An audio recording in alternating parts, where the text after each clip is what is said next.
राधे राधे भक्तों, आप सभी का एक बार फिर से मेरे चैनल शिवानी की दुनिया में बहुत बहुत स्वागत है। भक्तों, आज हम सुनेंगे गुप्त नवरात्रों में पूजी जाने वाली 10 महाविद्याओं में 10वीं महाविद्या माँ कमला देवी की कथा। भक्तों, गुप्त नवरात्रे का 10वां दिन माँ कमला देवी का होता है और इसी के साथ गुप्त नवरात्रों की समाप्ति भी हो जाती है। कमल के पुष्प में विराजमान होने के कारण इन देवी का नाम कमला पड़ा। देवी कमला भाग्य, सम्मान और परोपकार की देवी है और सभी गतिविधियों में ऊर्जा के समान उपस्थित रहती है। कमला देवी को भगवान विष्णु की दिव्य शक्ति माना जाता है। माँ कमला की पूजा करने से विद्या और कौशल में विकास होता है, साथ ही धन और ऐश्वर्य में वृद्धि होती है और यदि गर्भवती महिलाएं इनकी पूजा करें तो उनकी संतान की रक्षा होती है। देवी कमला को तांत्रिक लक्ष्मी भी कहा जाता है और देवी कमला का संबंध सुख, समृद्धि, सौभाग्य और वंश के विस्तार से है।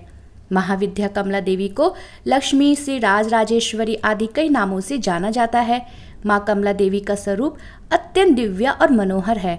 लक्ष्मी स्वरूपा कमला देवी कमल के पुष्प पर विराजमान रहती है। इनका एक मुख और 4 हाथ है। वह एक लक्ष्य और 4 प्रकृतियों, दूरदर्शिता, दृढ़ संकल्प, श्रमशीलता और व्यवस्था शक्ति की प्रतीक है। माँ कमला देवी के 2 हाथों में कमल, तीसरे हाथ में अभय मुद्रा और चौथे हाथ में वड़ मुद्रा रहती है।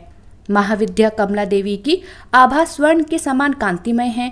4 हाथी अपनी सूंड में जल भरकर स्वर्ण कलश को दबाए हुए सदैव इनके दाएं बाएं खड़े रहते हैं। लक्ष्मी जी का जल अभिषेक करने वाले हाथी को परिश्रम और मनोयोग का प्रतीक कहा जाता है। माँ कमला देवी का वाहन उल्लू है, जो निर्भयता तथा रात में देखने की क्षमता का प्रतीक है। माँ कमला देवी प्रसन्न होने पर धन धान्य से तिजोरियां भर देती है और यदि अप्रसन्न हो जाए तो राजा को भी रंक बना देती है। श्रीमद् भागवत के 8वें स्कंद में कमला देवी के प्रादुर्भाव की कथा प्राप्त होती है। एक बार दुर्वासा मुनि के श्राप के कारण सभी देवता श्रीहीन हो गए थे। यहाँ तक कि लक्ष्मी जी भगवान विष्णु के पास से भी चली गई थी। परिणाम स्वरूप सभी दरिद्र और सुख वैभव से रहित हो गए थे।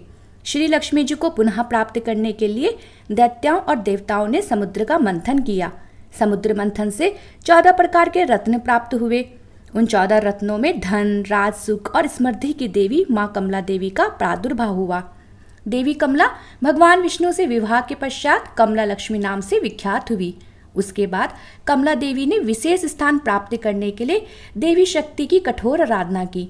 उनकी कठोर तपस्या से प्रसन्न होकर देवी शक्ति ने उन्हें श्री की उपाधि दी और 10 महाविद्याओं में 10वां स्थान प्रदान किया।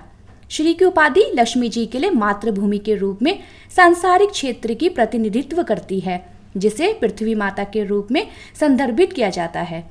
उसी समय से माँ कमला देवी का संबंध धन, समृद्धि, वैभव तथा राज सुख से है। माँ कमला देवी सद्गुणों से संपन्न है। यह धन तथा सौभाग्य की अधिष्ठात्री देवी है। इन्हें साफ सफाई, पवित्रता और निर्मलता अति प्रिय है। रोशनी से तो माँ कमला देवी का घनिष्ठ संबंध है। देवी उन्हीं स्थानों पर अपना निवास बनाती है जहाँ अंधकार ना हो।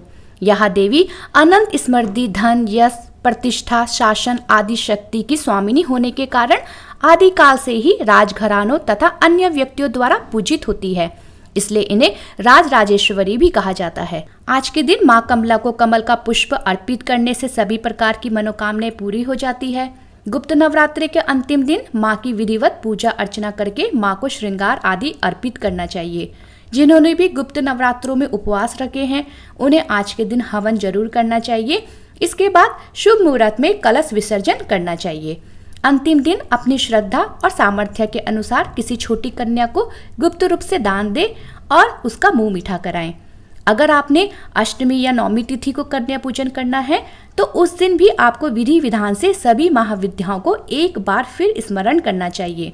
सभी नव दुर्गाओं का ध्यान करना चाहिए। पूजा में और उपवास में हुई गलतियों के लिए क्षमा याचना करनी चाहिए। दशमी तिथि को बिना प्याज लहसुन का शुद्ध सात्विक भोजन के साथ ही व्रत का पारण करना चाहिए। बोलो कमला देवी माता की जय। भक्तों, अगर आपको मेरी ये वीडियो पसंद आई हो तो मेरा चैनल लाइक, शेयर और सब्सक्राइब करना ना भूलें।